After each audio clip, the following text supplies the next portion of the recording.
Rube, we made it. We're here in Phoenix. This feels good. Yeah, this is exciting stuff. We're in the it's not Radio Row anymore, it's Media Row. They're inclusive now. Everyone's allowed here, not just radio, because we're here, you know? Yeah, this is pretty cool. It is fun. It feels fun being around all the banners around town. They're starting to get geared up for the Super Bowl, and it's like you start to see and you're like, oh yeah, the Eagles are going to play in this game in a week. What was the moment it felt real to you that the Eagles are in the Super Bowl? Was it instantaneous when they won that game, or the 49ers, or when Purdy got hurt, or when you landed here? Yeah, no, I think it was in the second half of that game because it was a blowout, and like you knew they weren't coming back because they didn't have a quarterback who could throw the football. So second half, and it was kind of the same way in 17 because they blew them out too, the Vikings. Yeah. I think for me, it wasn't until I got here and you just see you see Eagles jerseys, Eagles posters. Like, wait a minute, the Eagles are in the Super Bowl. I mean, I knew, obviously, I was aware of it, but it just kind of felt more real once you kind of walk around the city and it's like, wow, yeah. This is the real deal here. It's a lot of fun. This is the Eagle Eye Podcast, by the way, presented by Nissan.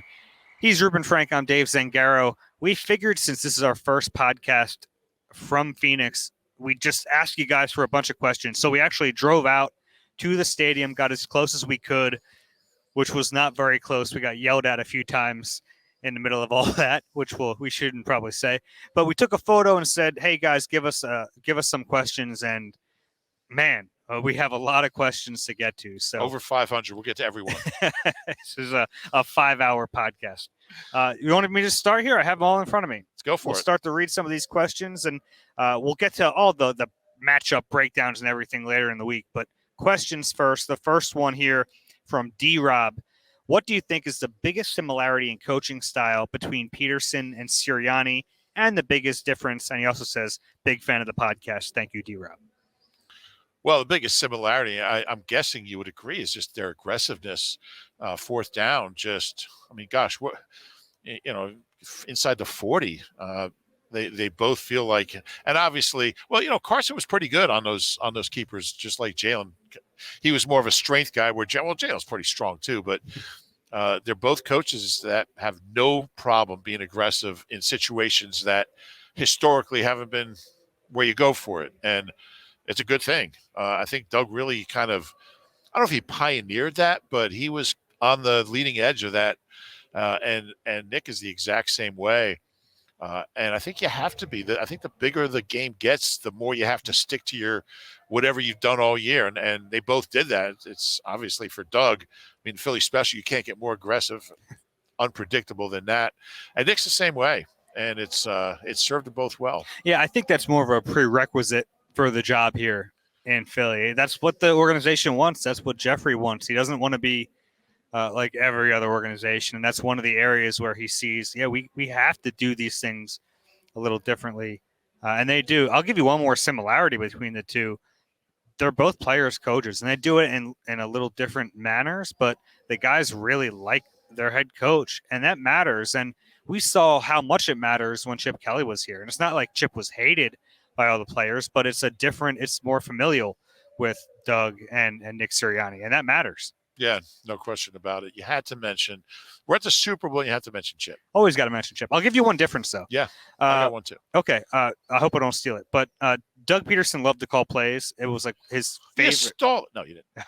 It was his favorite part of the job, and he was never going to give it up, whereas Nick really likes the game planning aspect of it. And it's kind of a shame for Nick because it's like this becomes Shane Steichen's offense when people talk about it. But, I mean, Nick plays such a big role during the week, and that's the stuff you don't see. But there's a reason they find all these matchups during a game, and it's because he really likes that aspect of it, whereas Doug was more about, calling the plays on Sundays.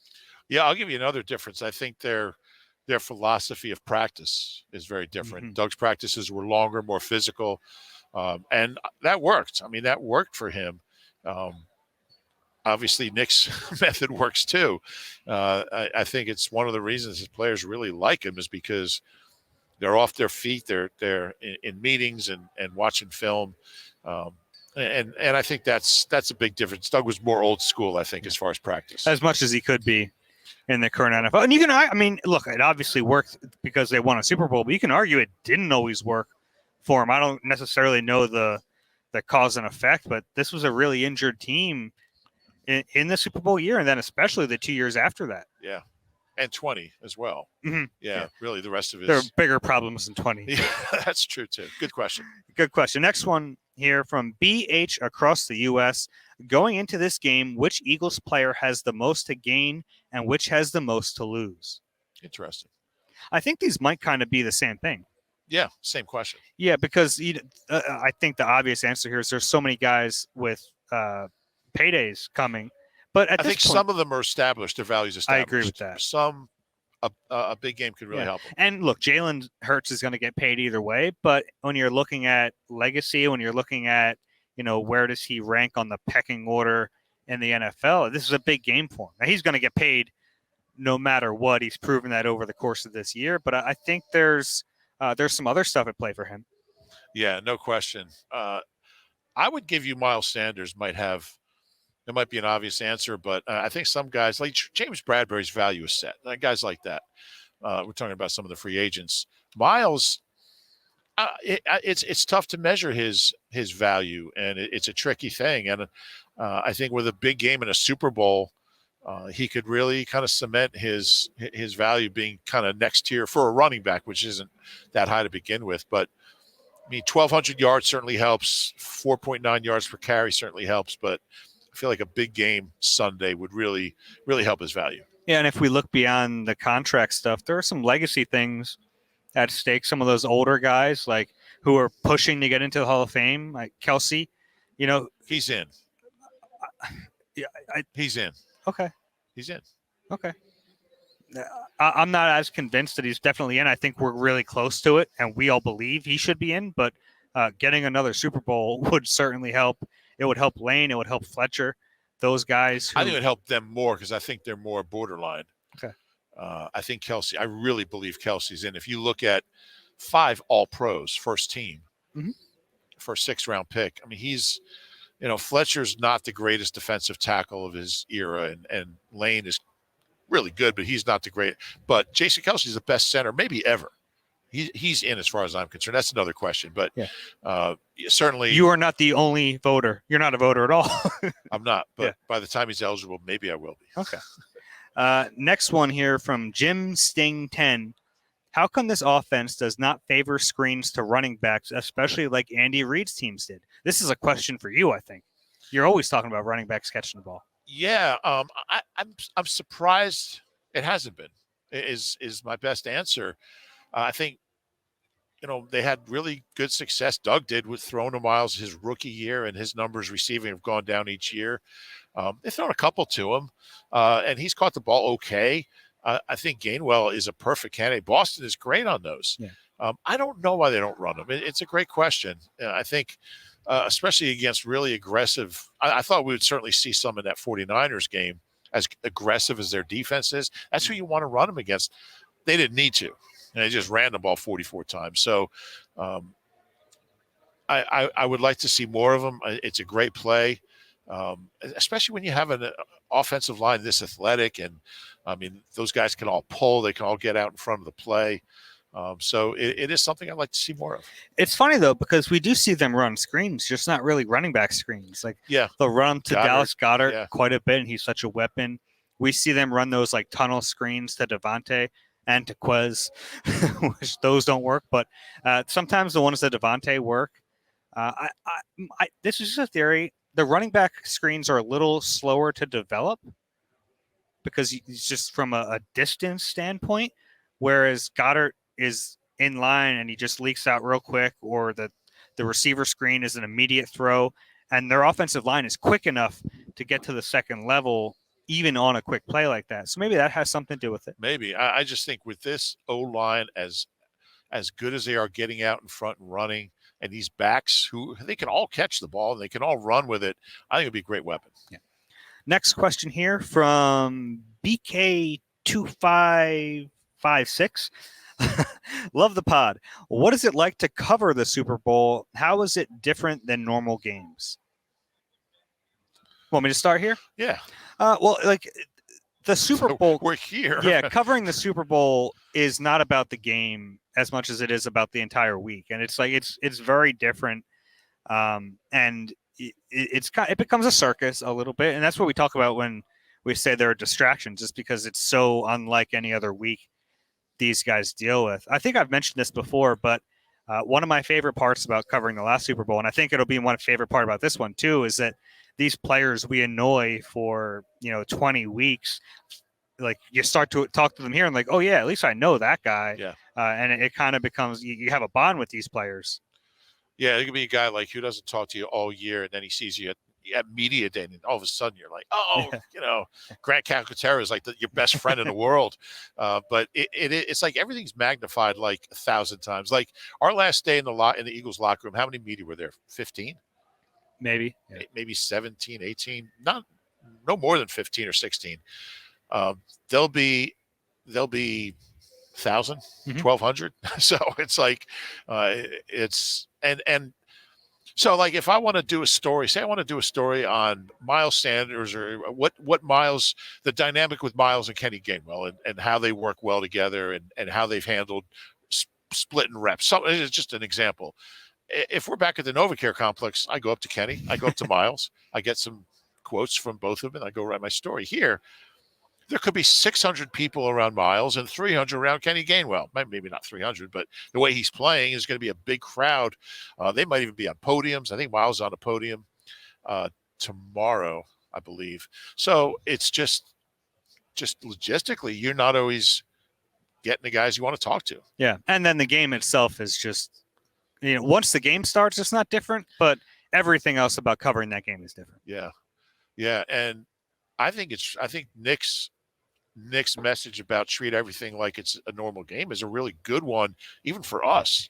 Yeah, because like once the game starts, like you're covering a sporting event, you're covering football, and that's what we do. And if you kind of get caught up in the moment, and I did that the first Eagles one I covered in 2004 in Jacksonville. I really did an awful job covering that game. I was really disappointed in myself when I went back and read my stories. I don't know. I just it was for the Burlington County Times newspaper, and I just wasn't ready for it. And I didn't answer the bell. And I had 13 years to kind of feel bad about it and wonder if I'd ever get to cover another one. And so I've covered 2 more now. That's well. You're starting to cover this one. Yes.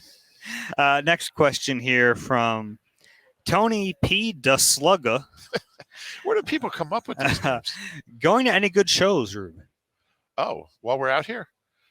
It's open-ended? Good question. Well, Gin Blossoms are playing right here somewhere outside the convention center on Thursday night. I'm a big Gin Blossoms fan. They're from here. They're from Tempe, Arizona. I've probably seen them 20 times. They actually played at the Eagles. I don't know if anyone remembers this. They played at the 2004 Eagles Pep Rally before the season. Oh, before in the Head House Plaza, now the Pepsi Plaza, right outside the stadium, and it was great. And then the next day we hung out with them at the Guided by Voices Tommy Keene show at the TLA. So they're playing here. They're opening for Jimmy Eat World, who's another Arizona band. And then Saturday, I'm hoping to go see Hal Gelb, who is the lead singer and the leader of a band called Giant Sand, who's from Tucson. And Giant Sand is probably best known as the band that the guys from Calexico came from. Okay. Another great Arizona band. So hoping to go see him. Going to be busy, but those are 2 things the Gin Blossoms is a free show right outside the hotel. So we'll try to make that one. Yeah, I think you'll be able to get to that. Hope so. If I don't get lost. Next question from Adam Hanno. Any chance Fletch, BG, Lane, and Kelsey all retire if they win the Super Bowl again? Seems like an epic way for these 4 legends to walk off the field together. I'll start this one. I mean, it would be kind of cool. I don't think it's going to happen, especially, BG's been pretty upfront that he doesn't want to retire yet. He wants to keep playing. I don't think Fletch.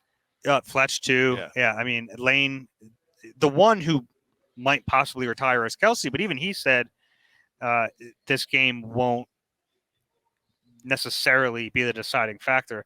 Now, who knows? It won't affect his decision at all. Yeah, Let's see. Let's see when he gets there. It's going to be, do I still want to play football? Yeah. If I do, I'll play. Yeah, but I think it's fair to say if he wins another Super Bowl, it could change his outlook on whether or not he wants to play football. I don't think it will. I think he likes it here, and I think he likes – Stout just got a contract extension. So that's part of keeping Stout is probably keeping Jason or having a better chance to do it. Fletch was really clear about. I mean, Fletch is only 31, 32. Yeah. And I think he's played at a level. He's not him, who he used to be, but he's made it clear he wants to keep playing. I don't know if it'll be here. And Lane certainly got a couple good years left, several good years left. So I think Kelsey's really the only one who has a chance to not be playing next year. Yeah. And I kind of get the sense he will be playing. I do too. Yeah. We'll see what happens there. Next one from CV Casal, and I'm probably butchering some of these. I apologize. Is it possible to keep Bradbury and CJGJ, or will the cap be too much? It's a great question. I mean, it's possible to keep any two, but then you lose out on a lot of guys. Then you lose out on other guys. I think that. I mean, and that would be a ton of salary cap allocation for the secondary, especially with Slay. Yeah. I don't think Bradbury. I think if you made a list of like odds of each free agent, I think Bradbury would be like least likely. And why is that? Just because I think his number is going to be so high. Yeah, and it's like you have one corner, you're paying a ton. Yeah. And he's made it pretty clear, and he should, that he's not going to take any discount. I mean, this is his chance. And he's played so well, so consistently. Best year of his career. I mean, he didn't make the Pro Bowl. He made All-Pro second team. I voted for him. But I think he's going to be out of Howie's range. I think CJGJ is a possibility. I think he means a lot to this team. I agree. I think him and Nick have become really close. I think that matters. I think they're going to try to re-sign him. They didn't trade for him to let him walk. Yeah, I agree with that. I think there's a much better chance he's back than Bradbury. Okay. This one's a tough one from Moten's world. If the Eagles play at their best, what do you think the final score will be? If they play at their best? Yeah, which is tough because we don't know if the Chiefs are going to play at their best. Yeah, if they play at their best, it'll be like 64-0, right? They stop them on every third down and they score on every drive. Yeah. I mean, 64-0. You heard it here first. That's not my prediction, but I mean, realistically speaking, I think you start with the assumption that the Chiefs are going to score at a minimum in the 24-27 range. Just at a minimum, they're going to score those points because they just will. And I think the Eagles' offense, I think, has a chance to score well into the 30s against the Chiefs. The Eagles offense, did I say that right? We got it. So I would say I'd say 37-24 would be like if you max out, both ends. I would go 37-24. That'd be pretty nice. Yeah, 23. I'm gonna get Bucker miss a PAT. Next one from Moss and Greg. Enjoy, lads. Love the podcast. Thoughts on how we try to neutralize Travis Kelce, between the hashes is a worry. I know which Kelce. Yeah, you don't want to neutralize Jason. He's pretty. Yeah, you want to make sure he's at his best. Yeah, I mean, look, there's no easy way. And the thing about Kelce is that he lines up everywhere. Mm-hmm. So it's not like you just put, Kaiser White on him because he's going to line up in a lot of. I think you're going to double him a lot. I don't think they're going to double him that much. It's tough to just double someone. But I think they will. I think they will at times. I think times. Situationally, I think they'll. Some third downs maybe. Yeah. Yeah, I think they will. I think you'll see a lot of different guys on them. But there's no magic potion with that. I mean, it's just I think the big thing with him is tackling well. He's going to catch the ball, making sure those 7-yarders don't turn into 22-yarders, because with him they easily could. Yeah, it's funny because he's become like a move the chains type of player. Yeah, like he used to be like big play. At this point in his career, he's still obviously really, really good. He's all pro, but it's like those big plays haven't been there as much. It's been more like, volume. Yeah. So I think they'll double him here and there on some key downs, but I think a lot of it's just going to be like bracketing at times and just when they're in zone, giving a little bit extra help to them. Yeah. All right. Next one from Philly Willie 717. On paper, it seems like this game will really come down to the Eagles' top 3 offense versus the Chiefs' mid-defense. The KC defense has gotten a lot better in the second half. Should Steichen be worried? I don't think anything. Steichen would be facing the 85 Bears. He wouldn't be worried. Spikeman, as Gronk would say. Spikeman. I don't think. I don't think he looks at it that way. I think he looks at every defense as an opportunity. Where are the opportunities here, and how can we attack? And I mean, he's a mad scientist like that. And He studies every aspect of a defense and the coach and is how he calls plays and how he calls games. And I think he looks at it as a challenge.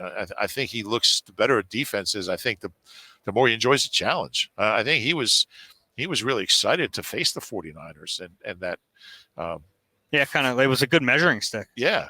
So I don't think anything scares Shane Steichen. I think if it did, he probably wouldn't be applying for every head coaching job. I think he's looking at this Chiefs defense and looking at some of those young corners and thinking, I have a chance to put together a good game plan with Sirianni and call the plays to find those matchup problems, which he's done a really good job of all season. And there are some good mismatches on paper. Yes, you have to play them out, but certainly things that he can take advantage of. This next one is fun. It's a fun little hypothetical from This Map is Wrong. This map. This map is wrong. I like that. Who is the best player? Who would name their Twitter ID? This map is wrong. This guy or gal. Who is the best player you could remove from this team and it still makes a Super Bowl? Who's the best player? You know what? Honestly, I think there's only a few players that. I think you're looking for depth positions, right? Yeah. That's an interesting question. Like, obviously, you take Jalen out, they're not a Super Bowl team. But, if you took Kelsey out, I think they're still a Super Bowl team. Really? I really do. Oh, I wouldn't go that high. I do. Interesting. Yeah. I think he's such a weapon. I do too. Oh, I absolutely agree. I also think in the very few snaps Cam Jurgens has gotten, I think he's going to be okay. Yeah, I do too. I just don't. He's not Jason Kelsey, but I think the strength of this team is the team. It's not any one guy. I was thinking about like Landon Dickerson, removing a Pro Bowl guard from it. He would still have Andre Dillard in there. I think there's a bigger gap from Dickerson to Dillard than from Kelsey to. How do you know that? I just know. Never seen Cam Jurgens play. He's played like 20 snaps this year. I've studied them. Maybe CJ given what Reed's done? It's a really interesting question. Yeah. Oh, yeah. Certainly not one of the corners. Not one of the corners. I don't think one of the receivers, because having those two receivers I agree. matters so much. Yeah. Certainly not Lane. Miles, that's an interesting one. Yeah. Maybe Miles? Yeah. Yeah, that's a fun question. I like those kind of things. Next one, Rich of Sacrifice. Is it warmer than the last Eagles Super Bowl? It's not even funny. Just by like 70 degrees? More. Yeah, what's the difference between 70 and -6? It's 76 degrees warmer, and it's not even 76. Yeah, I'm going to be in a considerably better mood this week than I was that week in 2018. Yeah, you guys don't want to hear this back home, but it's freaking beautiful here. Yeah, I mean, we deserve this. No, we don't. After Minnesota. Next one from our boy Tech44. Are Dave and Rube uploading daily pods this week? Damn right, we're uploading daily pods this week. One every day. We might do a few someday. We might do like 3 one day. Next one, R Schaefer 5. Rube, and this is for you, so I can just take a break here. What song describes the Eagles season best thus far? Well, I don't know. How am I supposed to answer that? What song describes the Eagles season? You don't have to answer it now. We can let's go. We can leave it. We can come back to it. You can let it stuff. You can let it kind of ruminate a little bit. I mean, like I don't look at songs as like I don't look at songs that way. Okay. How about just a song title?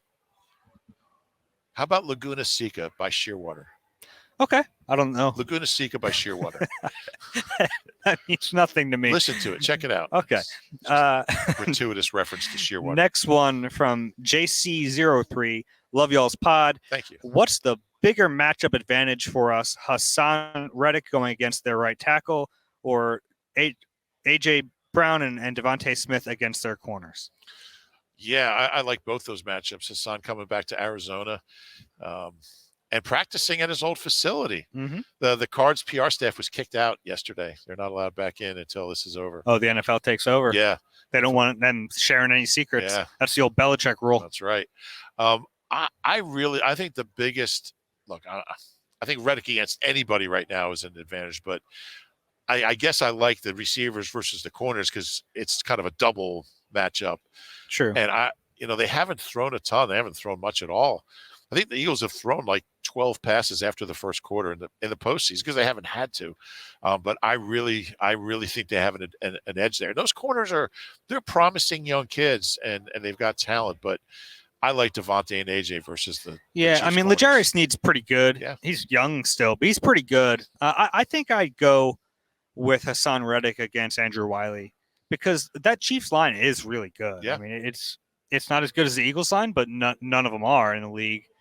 So you're trying to find like the one weak spot. And I think it's so important to get pressure on Mahomes in this game. So Reddick is playing as well as anyone in the league, especially the last 19 games, the entire season. He's been incredible.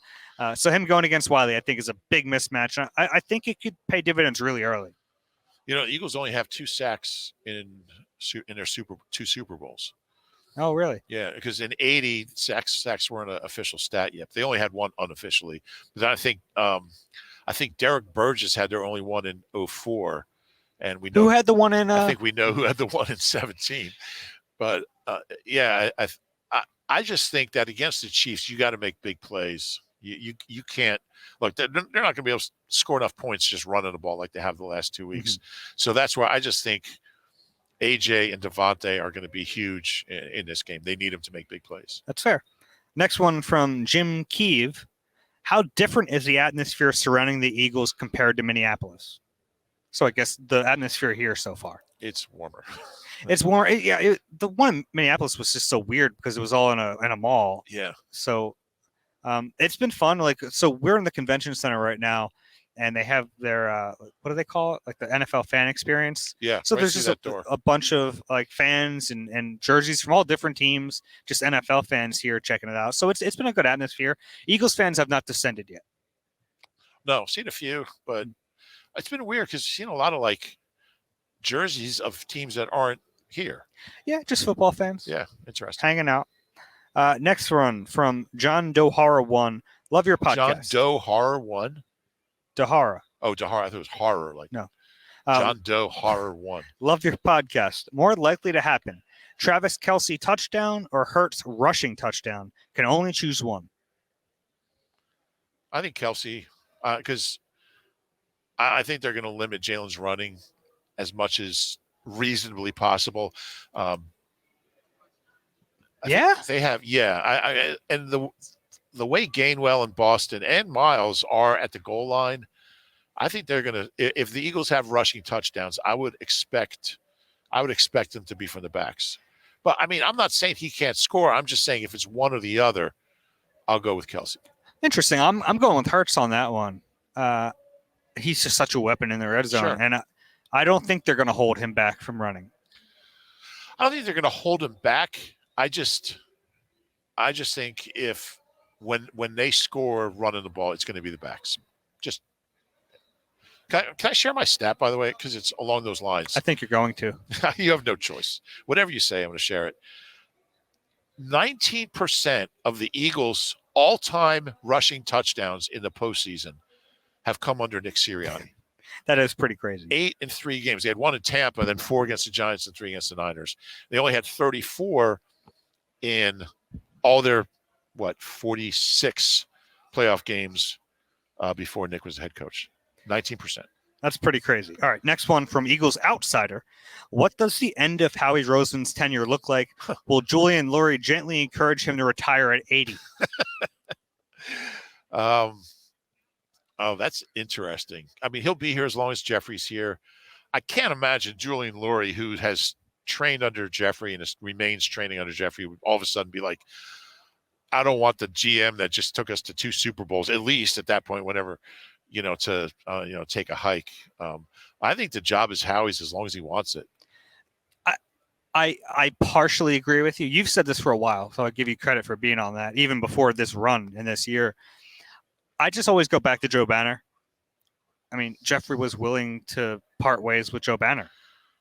Yeah. And if you're willing to do that, I don't think anything's ever – right now we're seeing this incredible run, but if things go sour for 10 years, I think you make that But I change. don't think they. Yeah, I mean, and it is possible. 10 years. We went through that in the 70s. I just think that I don't think that'll happen, and I think Howie means more. And I'm a big Joe Banner fan, and he's a guest of our pod, and he's a brilliant guy. I actually think Howie means more than Joe to the franchise. I agree with the franchise. Because Joe pioneered salary cap stuff, and he believed in building through the lines, but he was never close to the personnel evaluator that Howie has become. I agree with that. And I think as long as Howie's on top of that side of it, which I think he's really, really grown into, and there's going to be misses for everybody, but I think as long as that's the case, they're going to be competitive. And as long as they're competitive, he's not going anywhere. But it is possible. Things always change. If you asked me, we would have thought Andy Reid would never get fired. Yeah. You think Doug was going to get fired a few years after winning the first Super Bowl in franchise history? Yeah, but I'm guessing Howie won't get fired in 3 years. Okay. Next one from BMacBO3. Which matchups on offense and defense do the Eagles need to dominate to win the Super Bowl? Now, we're going to get into the matchups later in the week, but you have anything just real quick that really stands out to you? I really think the biggest matchup in this game is the Eagles pass rush against, like you said, a really good KC offensive line. And the Eagles don't win this game if they don't pressure Mahomes. And he gets rid of the ball really quickly. He doesn't like to take sacks, but he is also a little banged up. He's got an ankle, so he's not moving around like he's normally can.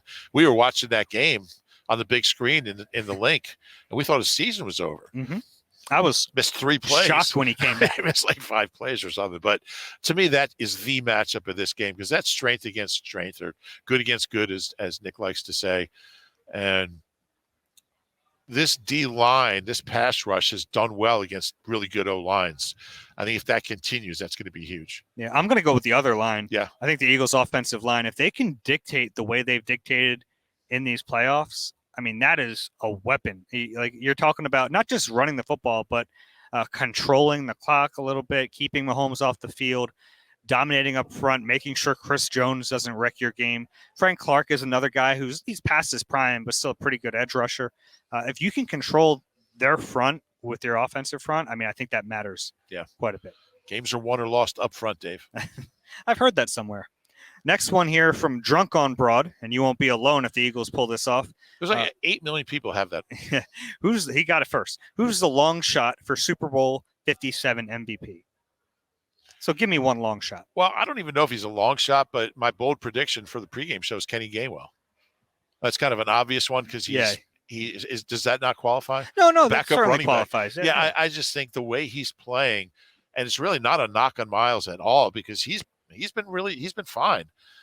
But I just could see him really having another big game. Yeah. And the MVP is generally a quarterback.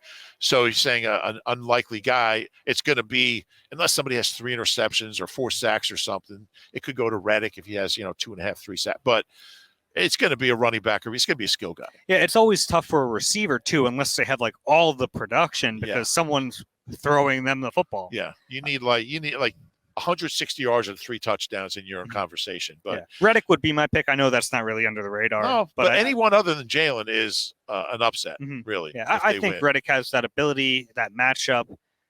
Even Sweat. I don't know like what the odds are, but he's probably lower than Reddick. I don't hate that for him either. Yeah, because if there's not a clear player on offense, but I think there's going to have to be if they win this game. You know what I mean? Yeah. But Sweat, I'd take a flyer on Sweat. Yeah. Okay. We'll do one more here, and then we'll take a little break. From Jers Joe Connolly, KC scored 27 and 23 in playoff wins. Both good defenses against Jacksonville and Cincinnati, but not on par with us. Do you see KC scoring more than 24 points? Yeah. I think, like I said, I think they're going to be in that. I think 24 is a minimum. I really do. You remember Mahomes has had, a bye week. He's had 2 weeks. He'll have 2 weeks without playing to heal. And I expect him to be a lot healthier. You see him just kind of hobble around on the field. I don't think I don't think they're going to score fewer than mid-20s. Yeah. I'll tell you what, though. They hold them to 24, they win the game. I agree. Yeah. Yeah. I think if they hold them to 24, Jonathan Gannon should be knighted. I agree with that. So at Nissan, we just made your choice for a new car an easier one than ever with our most exciting and fuel-efficient lineup. The choice is yours. Now get great offers across our full line. Shop your local Nissan store today at nissanusa.com. Catch all the sports action and more with Rivers Casino Philadelphia. Whether it's the money line or the pass line, there's something for everyone in a great sportsbook. Rivers Casino Philadelphia. Philly loves a winner. Gambling problem? Call 1-800-GAMBLER. Opioid addiction is a national public health crisis. The Someone You Know podcast from the Independence Blue Cross Foundation offers inspiring stories that challenge stigma, offer hope, and humanize the disease of addiction. Download the new Season 3 of Someone You Know on all major podcast platforms. We're going to get back to these questions. We still have a lot to get through. We'll try to rapid fire in just a little bit. But I have a fun little prop bet here. Jalen Hurts. We'll start with passing yards and then go to rushing yards for Super Bowl 57. Passing yards, 240.5. Take the under. Okay. Yeah, I just think they're going to try to run. I think you can run on the Chiefs. Chiefs are allowing 6 yards a carry in the postseason. It's the highest ever by a team making the Super Bowl.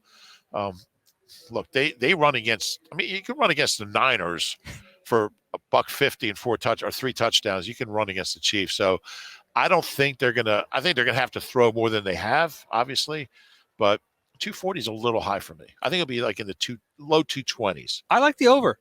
Okay. I think it's going to take a really big offensive performance for the Eagles in this game to keep pace, and I think they can throw on them. I think those young cornerbacks are susceptible to getting beat. I even like A.J. Brown on L'Jarius Sneed, who's their best corner, and he might travel with them if he gets over his concussion, which I'm assuming he will. I still like that matchup, so I think they can throw on them. They haven't hit the deep balls recently. You hit one of those, it goes a long way to hitting that 240. Sure. Okay. Rushing yards, 50.5. I'm taking the under. Under. Yeah. Okay. Yeah. I don't think, like you said, I don't think they're going to limit him or restrict him or anything. I just think, I think what this offense has late in the year has functioned with the backs running and Jalen in the pocket. And I don't think it's really, I mean, he could have 112 rushing yards, but if I had to kind of, what's the number? 50? 50.5. Yeah. That's a little high for me again. I'll take the under. So the record in a Super Bowl for a quarterback rushing 64 from Steve McNair. Really? So it's not crazy to think that Jalen could break that. No, it's not. I'm surprised it's that low. Yeah. Kaepernick, I think, had 62, but McNair is the top with 64. Donovan barely had any, right, in that 04 game. Yeah. I could see it being a big Hurts rushing game. I don't think I think it's like at this point, it's like if he needs to run, he needs to run. I think it's going to be a part of their offense. Yeah. It could go either way. And I mean, all it takes is one like 29-yarder, and what if he has like 51, then 2 kneel downs? He'd go under. That's an under. That'd be a tough watch for anyone who bet that. And sometimes a kneel down's 2 yards. Like it all depends on the spot and like how far you go back. Which is stupid. They should like put a category for kneel downs. Oh, Randall hated that. He hated that. And he watched like Randall kneel down. He tried to not lose a yard. I like that. Because he was like, because he was averaging like 6.8 yards a carry. And he's like, man, those kneel downs are killing my stats. Put the backup in to take the kneel downs. Yeah. Now here's a question. I was wondering about this. They always put the backup in at the end of the game to take the kneel downs. Why don't they do that at the end of the half? They should. Got to protect the stats. I agree. It's time you care about that so much. Time to get your swagger back with PointsBet Sportsbook. PointsBet, your move. All right, let's try to roll through these questions. We have a lot to get to still. Reggae base for me. Do you think Gainwell has a shot against this defense to take a Clement-like role in the Super Bowl, in parentheses, as a receiving threat? Yeah, I mean he's a dual threat back. They've shown no reluctance to throw to him, and he's caught the ball well, which he obviously didn't do in training camp. But 100 yards might be a little it's a big ask. Ambitious, but I do see him potentially being catching a few balls. Sure. Yeah, I do too. And part of the reason is because when they get into a 2-minute situation, even at the end of the half, they're aggressive and they're going for it. And he's out there, and sometimes it's like, those yards are just there. Yeah. They kind of concede those yards, and Eagles will take them, and they'll push the ball down the field. Yep. Yeah. All right, next one from CDog701. Is it possible for the Eagles to overcome the quarterback, tight end, and coaching advantage the Chiefs seem to have to win the Super Bowl? Well, I guess those are all true, but it's not like the Eagles have slouches at any of those spots. Exactly. I mean, Patrick Mahomes is, I guess, better than Jalen Hurts, but Jalen could easily outplay him. And Travis Kelce is better than Dallas Goedert, but Dallas Goedert's a top 5 tight end. He could easily outplay him.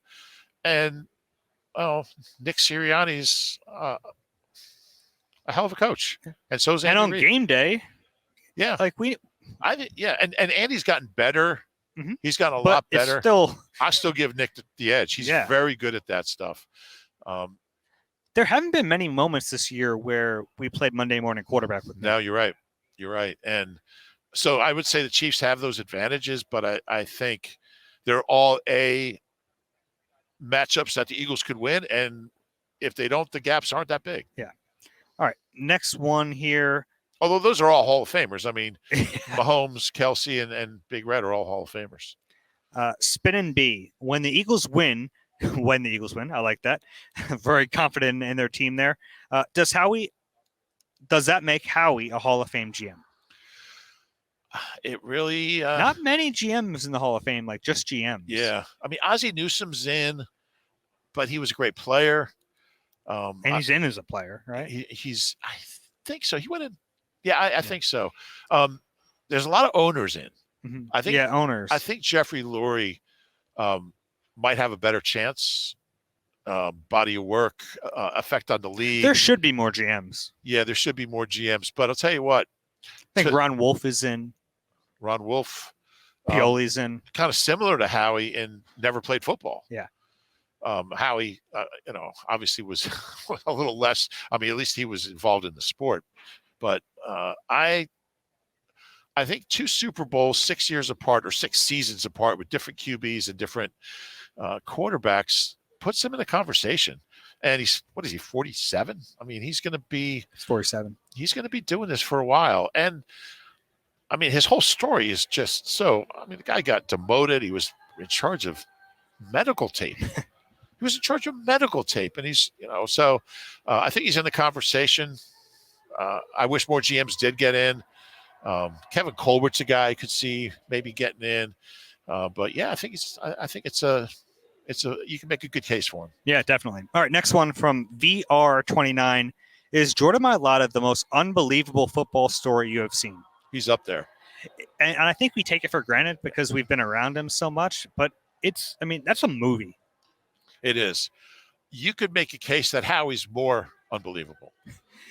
Yeah, just emailing every day. Sending letters, not even emailing. Every team for 2 years trying to get an internship. And finally, Mike Tannenbaum, the Jets, he wasn't the GM. He was like head of player contracts, calls him. So I got to meet this guy.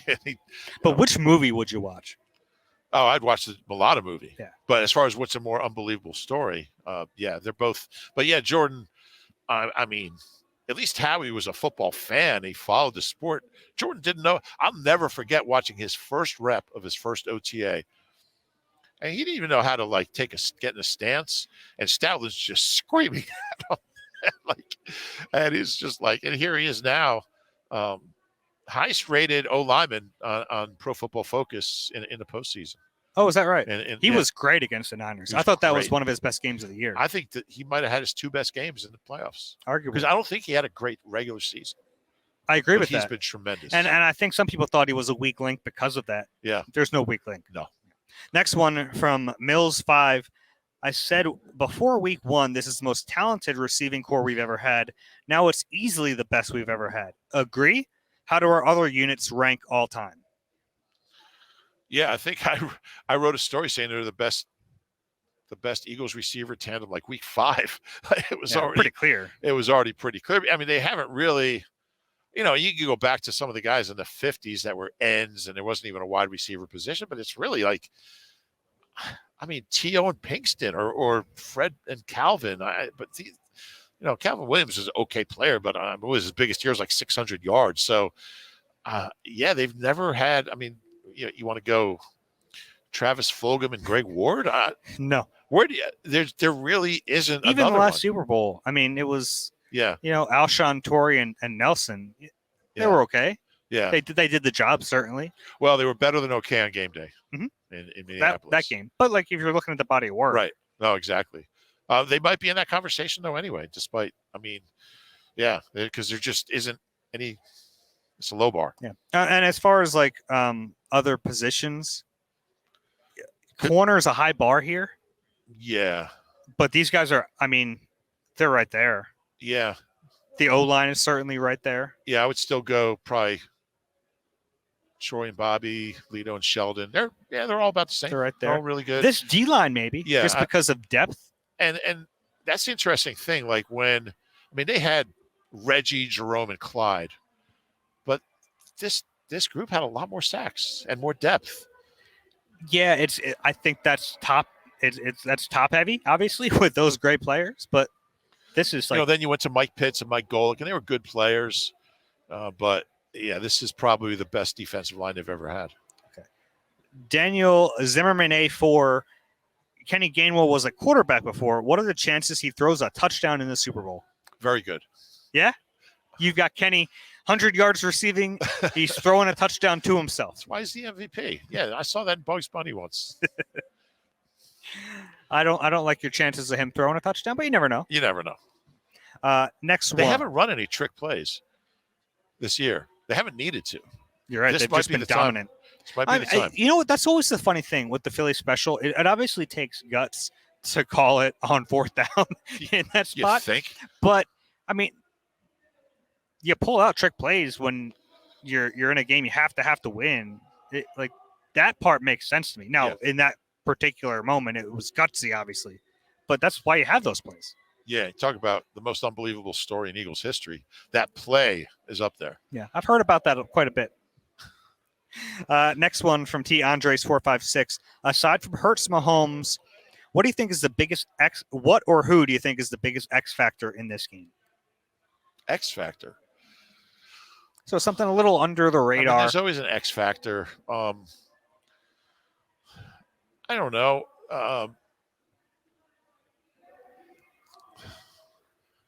I mean, Jake Elliott has a proven track record as a Super Bowl kicker, never missed in the postseason.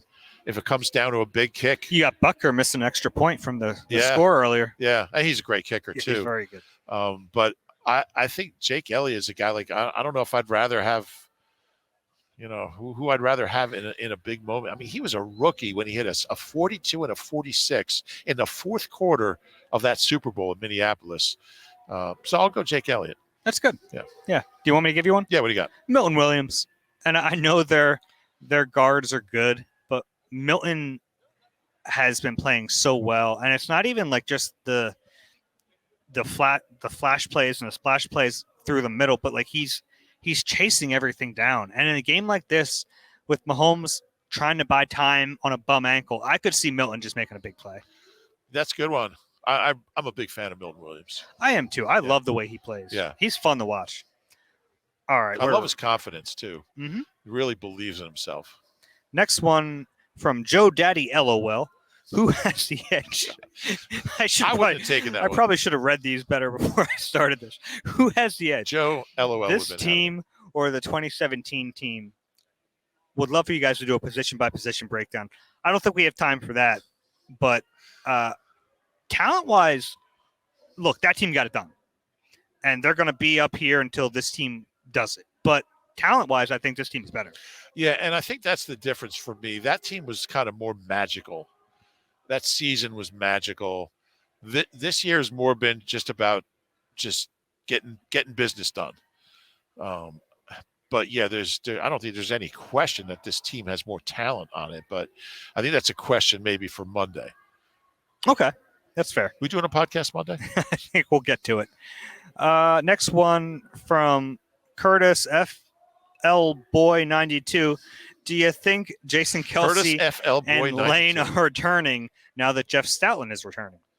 Kelsey and Lane? Yeah. Well, Lane isn't going anywhere. Lane's under contract. And he's not retiring. He's not going anywhere. Or Kelsey doesn't hurt. He's playing lights out, by the way, Lane Johnson. Yeah, and Kelsey, it doesn't hurt. I don't think that's that's going to be the main thing. But yeah, I mean, he's been with them since 2013. Chip brought him in, and doesn't hurt. The reason 540, if a defensive player wins MVP, why do all these have numbers in them? Who's your pick? If a defensive player is MVP, who's your pick? Yeah. Well, you took Reddick already, so I'll go different, and I'll go Slay. Because Slay is always he's always a threat for an 86-yard pick six, or and I could, if it comes at a big time, defensive guy could get it, and I would go Slay. If it's the Chiefs, Chris Jones would be probably the top pick. Yeah. Maybe Frank Clark. Possibly. Maybe. Yeah. I don't know. Like Justin Reed as a safety, kind of roaming around, could have a big pick. Could return it. Yeah. All right. Next one from R. Schaefer 5. Loving the content all year. Who's your surprise pick that will have a big impact in a Super Bowl? We've kind of done this already. My guess is Boston will have a receiving touchdown. I think he only has one receiving touchdown in his career, I believe. Yeah, against the Giants. Yeah, of course. Big shocker there. Do you know he has 19 career touchdowns and only 301 career touches? That's incredible. He's one of only 5 players who can say that in history. Yeah. Got an answer for the question? Or? Yeah, that's my answer. Okay. Well, no, I mean, we kind of did that. Vicente Pessoa Jr., is there a chance Hurts signs a team-friendly deal? No. In order to keep good players around him, team-friendly equals 25 to 30 million a year. Well, that's not happening. No. Like, why would he? Well, I mean, there's a little bit of precedent. Tom Brady in New England for all those years. Yeah, but not until he had gotten that first big deal. Okay. That's something you do when you've made $300 million and you're Tom Brady, you've won a bunch of Super Bowls. Jalen should take everything he can get and trust Howie to build a team around him. They have a lot of good players on offense, mainly under contract for, Devontae, and AJ and Dallas are all signed for, some of the O linemen are signed.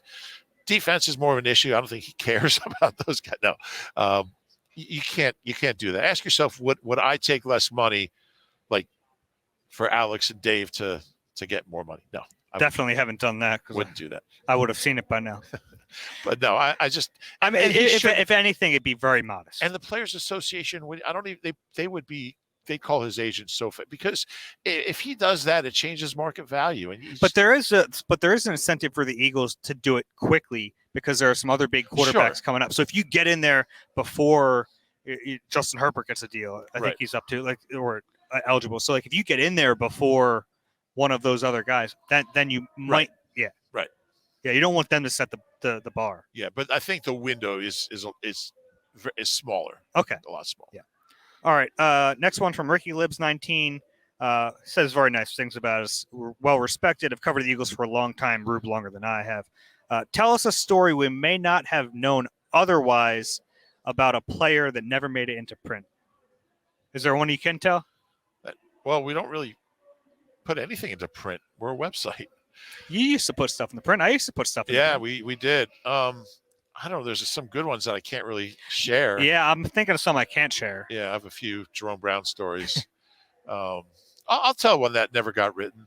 I did an appearance with Brian Dawkins at a sports bar, and it was after he was like 5-time Pro Bowler. But I did this weekly Monday night appearance with a player for years, and we had asked Doc to do it his rookie year. He hadn't even started playing yet. And he did it, and he brought Connie and little Doc, who was about 6 weeks old. And he always appreciated that we asked him before he even started. He wasn't even a starter. I think Eric Zolmo was still the starter. And it got bigger and bigger. And one year we did it, and there were so many people there that not everyone could get in, unfortunately. And there was a kid outside who had this like artwork that he had made for Doc to sign, and it was beautiful. It was a drawing of Brian Dawkins and macaroni. No macaroni art. No, but the kid was like 12 and couldn't get in, and the kid was out there crying, and there was like Board of Health, like you can only have so many people in the place. And I told Doc about it, and he said, "Have a kid meet me out back," and I went and got the kid and his mom. They went out back, and Doc went out there and signed it for him. He's great. Yeah. Great dude. All right. And then he kept it. No. We have a couple left here, then we'll wrap it up. This one is from the Rocky statue, apparently. Someone gave that statue a phone. By the way, how about Travis Kelce's theory that an Eagles fan was putting the jerseys I think he's on to something. I think he is. Yeah. I like that. How many Chiefs players would you start over Eagles starters? There are a few. There are a few. QB. Yeah. You would. Tight end. Yeah. Anyone on the line? Creed Humphrey's great, but not no. Yeah. Could I start Creed Humphrey at guard? At right guard? I mean, now we're getting. I'd have to take on defense, obviously, Chris Jones. Sure. I don't think anyone else on that line. Linebackers are kind of a toss-up. Justin Reed would start. Yeah. Yeah, that's probably it. Yeah. Okay. Last one from Ian Bot 5000. How do you think that's a robot? How do you think the Birds will handle being favorites? That's the biggest difference between this team and the 17 team. Yeah, it's that was all house question. Money. I really don't think they care. I really don't think this team cares. I think some teams would be really aware, and they know that stuff. But I really think that Nick's process-focused philosophy kind of insulates them from all that stuff. Yeah, and I don't think it's going to affect them. I'm kind of with you.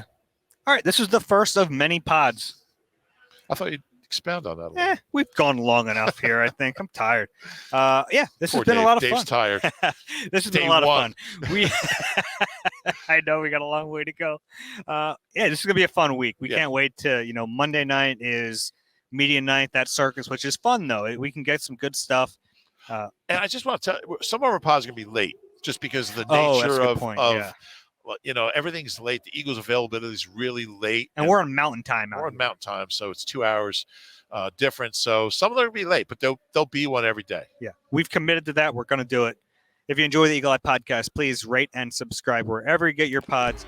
If you're watching on YouTube, please click the like button and subscribe there as well. That's it for Rube. I'm Dave. This has been Eagle Eye presented by Nissan. We'll talk to you soon.